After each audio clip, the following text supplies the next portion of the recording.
Plot një vit e një muaj pas vrasjes së tmerrshme të boksierit të njohur me origjinë shqiptare Besar Nimani në Bielefeld të Gjermanisë, është dënuar me burgim të përjetshëm 34 vjeçari Hyssein A.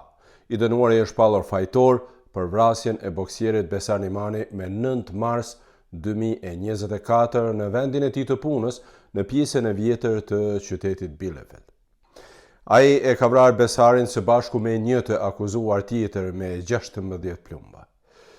I dyshuari tjetër për këtë vrasje akoma është në arretim, ndonse kundër tij është lëshuar urdhër arrest ndërkombëtar menjëherë pas vrasjes pakashëm. Gjykata vendore në Bielefeld kumtoi se Hyssein A së bashku me personin tjetër në kërkim e kanë planifikuar mirë vrasjen e Besar Nimanit dhe kanë shkuar e kanë shtënë me armë në drejtim të tij me qëllim që të vrasin atë në pabesi. Kampioni i boksit ka vdekur në vendin e ngjarjes, i dënuari ka heshtur tërë kohën dhe nuk ka folur për motivet e vrasjes. Në fillim ishte bukur e vështirë të dëshmohet pjesëmarrja e tij konkrete në vrasje apo në të shtëna, por hetuesia ka gjetur pas një kohe të gjatë një armë në makinën e vllaut të tij, nga e cila është qelluar Besar Nimani.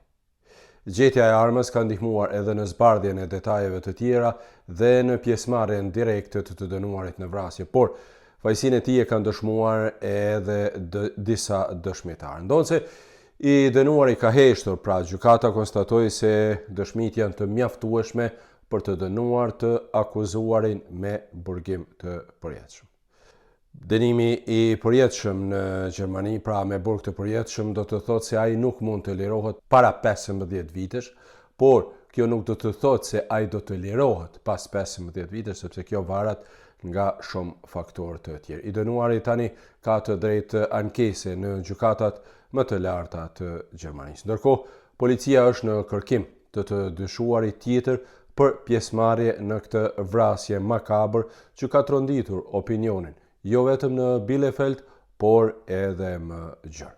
Ndryshe, në fund të shkurtit të këtij viti ka pasur edhe të shtëna me armë zjarri para gjykatës në Bielefeld, ku janë plagosur, siç thuhet, 4 persona, ndërta edhe babai i të dënuarit, i cili ka përjetuar plagë të rënda me armë zjarri. Për këtë vepër dyshohet vëllau dhe një motër e Besar Nimanit, por ata para arrestimit kanë deklaruar se nuk kanë lidhje me këto të shtëna. Sidoqoftë, hetimet po vazhdojnë dhe akoma nuk ka ndonjë akt akuzë zyrtare kundër tyre. Nëse ka ndonjë rësi, unë me siguri që do t'ju njoftoj në kanalet e mia. Faleminderit dhe mirëpafshim.